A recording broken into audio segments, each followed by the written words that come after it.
Hi friends, முக்காரி வந்து எப்படி செய்யலாங்கிறத பார்க்கலாம். அதுக்கு இதை பாருங்கள், இந்த கப்புக்கு ஒரு கப்பு பாசிப்பருப்பு எடுத்து அதை கொஞ்சமாக லைட்டாக வறுத்து மணம் வர அளவுக்கு வறுக்கணுங்க. வறுத்து நல்லா கழுவிட்டு இந்த மாதிரி வேக வச்சு எடுத்துக்கோங்க. நல்லா நைஸாக இங்கே பாருங்கள், நல்லா நைஸாக வேக வச்சு எடுத்துருக்கேன்.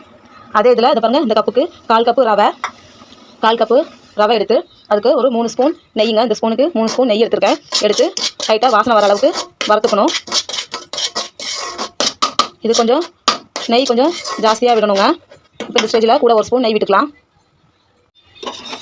பாருங்கள் ஃப்ரெண்ட்ஸ், கூட ஒரு ஸ்பூன் நெய் விட்டுக்கலாம். இதுக்கு எப்படியும் அரை கப்பு நெய் தேவைப்படுங்க.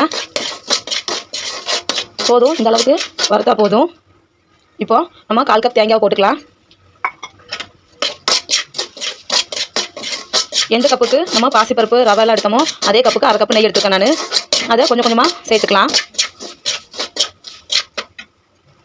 அதே கப்புக்கு இதே கப்புக்கு 2 கப் வெல்லம், அரை கப் தண்ணியை வச்சு கொதிக்க வச்சுக்கலாங்க. பாகு எடுத்துக்கலாம்.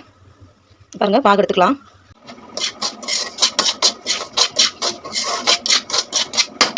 இப்போ பாருங்கள்,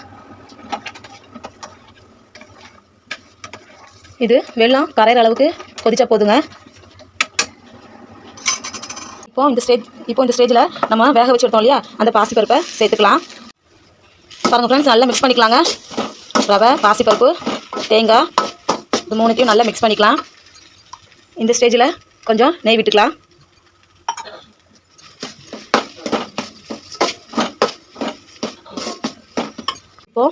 இப்போ இந்த ஸ்டேஜில் நம்ம வெள்ளைப்பாகு எடுத்து வச்சோம் இல்லையா, அதை வடிகட்டி இதில் சேர்த்துக்கலாங்க. சேர்த்துக்கிட்டு நல்லா மிக்ஸ் பண்ணிக்கணுங்க. நல்லா கட்டி இல்லாமல் நல்லா மிக்ஸ் பண்ணி எடுத்துக்கலாம். பாருங்கள் ஃப்ரெண்ட்ஸ், இந்த அளவுக்கு நல்லா கட்டி இல்லாமல் நல்லா மிக்ஸ் பண்ணிக்கணும். பாருங்கள், இப்போ இந்த ஸ்டேஜில் நம்ம கொஞ்சம் நெய் விட்டுக்கலாம்.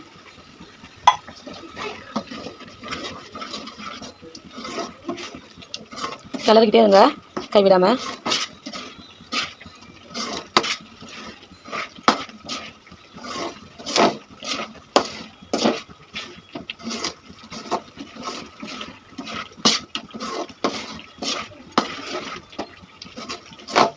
கொஞ்சம் கெட்டியாகட்டும் ஃப்ரெண்ட்ஸ்.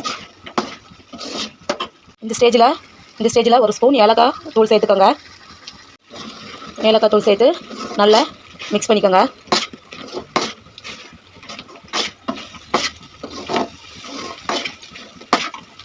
இப்போது இந்த ஸ்டேஜில் நம்ம வறுத்து வச்ச முந்திரி போட்டுக்கலாங்க. போட்டுக்கிட்டு இப்போ பாருங்கள், அரை கப்பில் மிச்சம் இருக்கிற நெய்யும் ஊற்றிக்கிட்டு நல்லா மிக்ஸ் பண்ணிக்கலாம். அவ்வளோதான் ஃப்ரெண்ட்ஸ். உங்களுக்கு இந்த வீடியோ பிடிச்சிருந்தா நீங்களும் ட்ரை பண்ணி பாருங்கள் ஃப்ரெண்ட்ஸ்.